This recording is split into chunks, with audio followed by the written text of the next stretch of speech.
कण कण में विष्णु बसे, जन जन में श्री राम, प्राणों में माँ जानकी, मन में बसे हनुमान। नमस्कार दोस्तों, आपके पसंदीदा बजरंगी कृपा यूट्यूब चैनल में आपका हार्दिक स्वागत है। दोस्तों, जैसा कि आप जानती ही हैं, हनुमान जी के भक्त न केवल भारत में है बल्कि देश विदेशों में भी है। दोस्तों, आज की श्री हनुमान जी से जुड़ी सच्ची घटना हमें भेजी है कतार से हमारे सब्सक्राइबर और श्री हनुमान जी के परम भक्त ने। जो सतबार पाठ करे कोई, छूट ही बंदी महासुख हुई।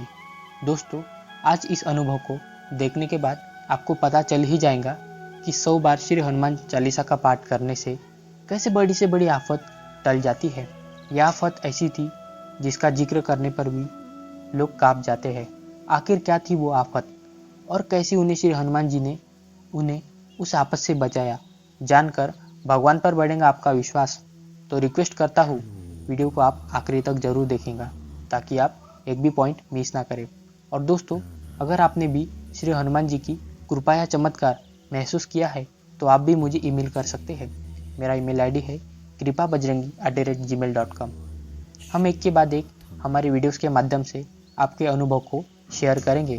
तो चलिए पेश करते हैं श्री हनुमान जी के चमत्कार से जुड़ी एक और ज़बरदस्त वीडियो। मेरा नाम अजय शर्मा है। वैसे तो मैं राजस्थान के जोधपुर से बिलोंग करता हूँ और पिछले 8 सालों से मैं कतार में जॉब कर रहा हूँ। सबसे पहले तो मैं आपको आपकी ये बेहतरीन सच्ची घटनाओं की सीरीज शुरू करने के लिए अभिनंदन करता हूँ। मैं आपकी वीडियोस को पिछले 90 दिनों से देख रहा हूँ और हर मंगलवार और शनिवार को आपके वीडियोस का इंतज़ार करता रहता हूँ। आप जो श्री हनुमान जी के चमत्कारों को बताते हैं उससे से मेरी और मेरे वाइफ की श्री हनुमान जी के प्रति श्रद्धा और ज़्यादा बढ़ गई है। वैसे तो श्री हनुमान जी ने हमें हर कदम पर साथ दिया है। जब जब मुसीबत आई तब तब मेरे बजरंगबली ने मेरी सहायता की है। आज मैं मेरे और मेरी वाइफ के साथ श्री हनुमान जी से जुड़ा एक अद्भुत चमत्कार का अनुभव आपकी वीडियो के माध्यम से शेयर करना चाहता हूँ। उम्मीद है आप इसे अपने वेबसाइट पर भी शेयर करेंगे। ये बात है 14 जून 2020 की है। वो दिन मुझे थोड़ा फीवर था। मैं जॉब से आने के बाद मेडिसिन लेकर सो गया क्योंकि अगले दिन मुझे वापस जॉब पे जाना था। अगले दिन मुझे सेहत में थोड़ा सुधार लगा, इसलिए मैं फिर से जॉब पर चला गया। वहाँ जाने के बाद दोपहर के समय मुझे फिर से फीवर आ गया। मैंने तुरंत मेरे वाइफ को कॉल किया और कहा कि तुम अभी दवाइयाँ ले आओ, क्योंकि उसी दिन कोरोना की वजह से 5 बजे से कर्फ्यू लगने वाला था, वो भी 30 दिन के लिए, और सभी प्राइवेट हॉस्पिटल बंद होने वाले थे। इसीलिए मेरी वाइफ फार्मेसी से मेडिसिन ले आई, लेकिन 3 से 4 दिन तक मेडिसिन देने के बाद भी बुखार ठीक नहीं हो रहा था और मेरी वाइफ को भी सेम प्रॉब्लम होने लगी। मेडिसिन से बुखार तो ठीक हो जाता, लेकिन दूसरे दिन फिर से आ जाता। कर्फ्यू की वजह से हम डॉक्टर के पास जा भी नहीं सकते थे। फिर आखिर में 19 जून को मैंने मेरे जॉब से छुट्टी ले ली। फिर ऑफिस साइड से कॉल आया कि कल यानी 20 जून तुम्हारी डे शिफ्ट है और तुमको साइट पर रिपोर्ट करना है। मैंने मेरे हेड ऑफ डिपार्टमेंट से बात की तो उन्होंने कहा कि अगर तुम कल नहीं आए तो परसों तुम्हें मेडिकल फिट सर्टिफिकेट लाना होगा। अगर तुम ये सर्टिफिकेट लेकर नहीं आए तो कंपनी से तुमको टर्मिनेट कर दिया जाएगा। उस वक्त कर्फ्यू चल रहा था, ऐसे में घर से बाहर जाना मुश्किल था। जिसके पास कर्फ्यू पास हो वही बाहर जा सकता था, और जब तक फिटनेस सर्टिफिकेट ना दूँ तब तक जॉब पर भी नहीं जा सकता। इसलिए मुझे कैसे भी करके हॉस्पिटल जाना था। इतनी प्रॉब्लम हो गई थी कि समझ नहीं आ रहा था कि क्या करें। एक तो ऑफिस का टेंशन, ऊपर से हम दोनों की तबीयत भी ठीक नहीं थी। फिर मैंने अपने एक रिश्तेदार से कांटेक्ट किया और मेरी प्रॉब्लम बताई। उनका भाई कतर में डॉक्टर है, तो उन्होंने मुझे डॉक्टर्स की लिस्ट भेजी। फिर उनमें से एक डॉक्टर को मैंने व्हाट्सएप पर कांटेक्ट किया। फिर उन्होंने मुझे कुछ मेडिसिन के नाम व्हाट्सएप पे भेजे और कहा कि 3 दिन में अगर ठीक नहीं हुआ तो चेकअप करवाना। लेकिन मुझे फिटनेस सर्टिफिकेट भी चाहिए था। मैं और मेरी वाइफ हम दोनों घबरा गए थे क्योंकि बुखार ठीक नहीं हो रहा था। इसलिए हमने सोचा कि 3 दिन का वेट नहीं करना है और हमें आज ही चेकअप करवाना होगा।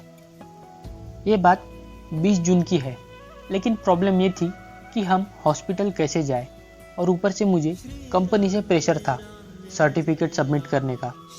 फिर उसी दिन मैंने अपनी सेफ्टी ऑफिसर को कांटेक्ट किया और पूरी बात बताई, और तुरंत हमें लेने के लिए अपनी रिस्क पर हमारे घर आ गया, क्योंकि उनके पास कर्फ्यू का पास था। फिर हमें 3 बजे आके गवर्नमेंट हॉस्पिटल छोड़ा। वहाँ इतनी भीड़ थी कि हमारा नंबर काफ़ी देर बाद आया, और फिर हमारा कोरोना टेस्ट हुआ। टेस्ट करने के बाद हमें 14 दिन का होम क्वारंटाइन दे दिया और मुझे दवाई दी, और मेरी वाइफ को एक भी दवाई नहीं दी। वहाँ से हम शाम के 7:15 बजे फ्री हो गए, 7:15 बजे। लेकिन कोई गाड़ी ना होने के कारण हम घर भी नहीं जा सकते थे। हॉस्पिटल के स्टाफ ने कहा कि हम आपको घर छोड़ देंगे, लेकिन उस समय रमज़ान चल रहा था। 7 बजे के बाद वे अपना फास्ट छोड़ते हैं, तो हमें हॉस्पिटल में ही वेट करना पड़ेगा, और कोई स्टाफ आएगा भी या नहीं हमें छोड़ने, वो भी कुछ पता नहीं था। वेट करने के अलावा हमारे पास कोई रास्ता नहीं था। एक महिला डॉक्टर थी, उनसे बात की, लेकिन सब यही बोल रहे थे कि छोड़ने आएंगे। ऐसा करते करते रात के 9 बज गए। एक तो कर्फ्यू का वक्त था, ऊपर से हम दोनों बीमार थे। कैसे घर जाए कुछ भी समझ नहीं आ रहा था। बस मन ही मन बजरंगबली को याद कर रहा था। एक एक करके सभी डॉक्टर्स जा रहे थे, कोई मदद करने को तैयार नहीं था। तब एक डॉक्टर की नाइट शिफ्ट थी, तो वो हॉस्पिटल आए। उसी की कार में फिर हमको घर छोड़ा। ये तो मेरे बजरंगबली की ही कृपा थी, जो इतनी रात उस डॉक्टर का ड्राइवर हमें घर छोड़ने आया, वरना कोरोना वायरस की महामारी में कौन यहाँ परदेश में मदद करता। हमारे प्रभु का ही ये चमत्कार था। अगले दिन पड़ोसियों को पता लग गया था कि हमने कोरोना टेस्ट करवाया है। हमारे एक पड़ोसी का भाई उसी हॉस्पिटल में काम करता है, तो उन्होंने कहा कि आप दोनों की सिविल आईडी का नंबर दो, तो रिपोर्ट का जल्दी पता चल जाएगा।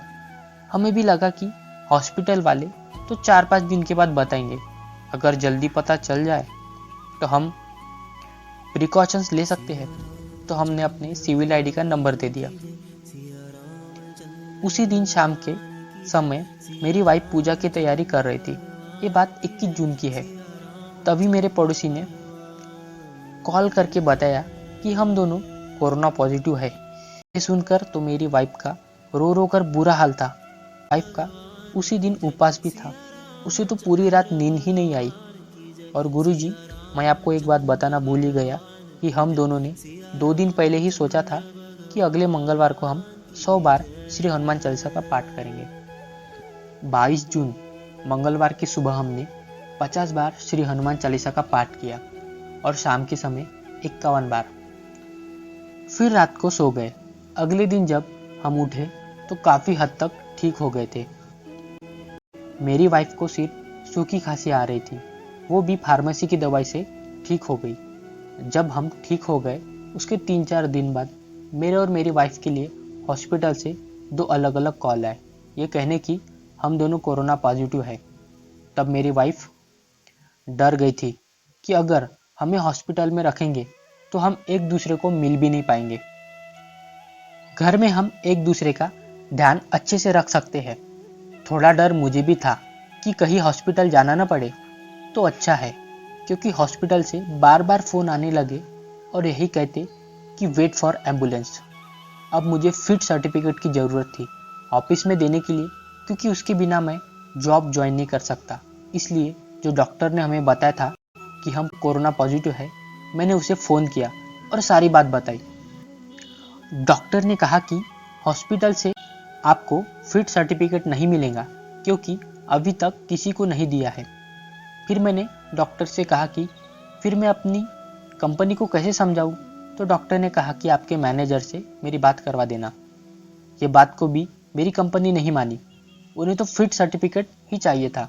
मैंने डॉक्टर को कन्विंस किया। फिर उन्होंने कहा कि आपके एरिया में जो हॉस्पिटल है वहाँ जाके बात करो, शायद मिल जाए। अब हमें हमारे एरिया की हॉस्पिटल में जाना था। लेकिन यहाँ भी एक प्रॉब्लम थी कि हम पहले कतर में दूसरे एरिया में रहते थे और सिविल आईडी पे हमारा एड्रेस था। अब कर्फ्यू के वक्त हम वहाँ तक कैसे जाए, ये प्रॉब्लम थी। फिर मैंने एक दोस्त से बात की, उनकी छुट्टी थी तो वे हमें हॉस्पिटल ले गए। वहाँ जाके पता चला कि हॉस्पिटल बंद था कर्फ्यू के कारण। हॉस्पिटल 9 से 1 बजे तक ही खुला रहता है। फिर अगले दिन हम फिर से हॉस्पिटल गए। वहाँ काफ़ी लोग थे, लेकिन बजरंगबली की कृपा से हमारा नंबर जल्दी आ गया। बस अब यही टेंशन था कि सर्टिफिकेट जल्द मिल जाए। लेकिन वहाँ पहुँचने के बाद वहाँ के डॉक्टर ने सर्टिफिकेट देने से मना कर दिया और कहा कि आपको और 14 दिन के लिए क्वारंटाइन रहना होगा, मतलब 28 दिन।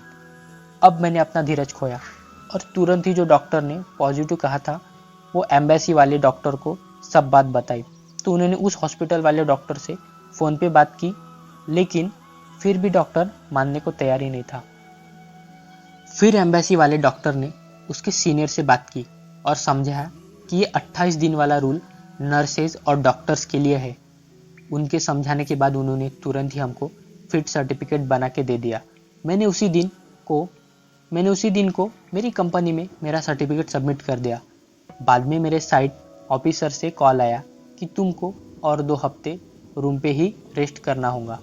मैं बहुत परेशान हो गया क्योंकि ये कोविड-19 के कारण सभी कंपनियां अपने स्टाफ को कम कर रहे थे। तो मुझे इसी बात का डर था कि कहीं मुझे कंपनी से निकाल ना दे। लेकिन मेरे प्रभु संकट मोचन हनुमान जी के आशीर्वाद से मुझे साइट से कॉल आया कि आप ड्यूटी ज्वाइन कर सकते हैं और 21 जुलाई को मैंने ड्यूटी ज्वाइन कर ली। 14 जून से 20 जुलाई तक मैं घर पर ही था। इस समय में कुछ कंपनी में काम करने के बावजूद भी 50% सैलरी मिलती थी और मैं तो 1 महीने से घर पे था, फिर भी मुझे पूरी सैलरी मिली। ये मेरे प्रभु हनुमान जी का चमत्कार नहीं तो क्या है। गुरुजी, मैं आपकी वीडियो के माध्यम से मेरे संकट मोचन हनुमान जी के भक्तों से यही कहना चाहता हूँ कि प्रभु पर अटूट विश्वास हमेशा बनाए रखें। वे कभी न कभी और किसी न किसी रूप में हमारी सहायता करने जरूर आते हैं। तो दोस्तों, देखा आपने, 100 बार हनुमान चालीसा का पाठ करने से बड़ी आफत से बचा जा सकता है। बस दिल से पाठ करें और मन में एक ही विश्वास रखें, अच्छे कर्म करें। वे दयालु है, वे आपकी हर हाल में सहायता करेंगे। तो ऐसे ही है हमारे बजरंगबली। दोस्तों, जिन्हें हमसे जुड़ना है वे चैनल को स्वयं ही सब्सक्राइब करके हमसे जुड़ते जा रहे हैं, क्योंकि बिना दिखावे का प्रदर्शन और ऐसी सिद्ध एवं रहस्यमय जानकारियाँ का महत्व बजरंगबली के पक्के और सच्चे भक्त ही जान सकते हैं। बजरंगबली के सच्चे भक्त स्वयं ही सब्सक्राइब कर देंगे, क्योंकि वे जानते हैं क्या सही क्या गलत। जय बजरंगबली, जय बजरंगबली।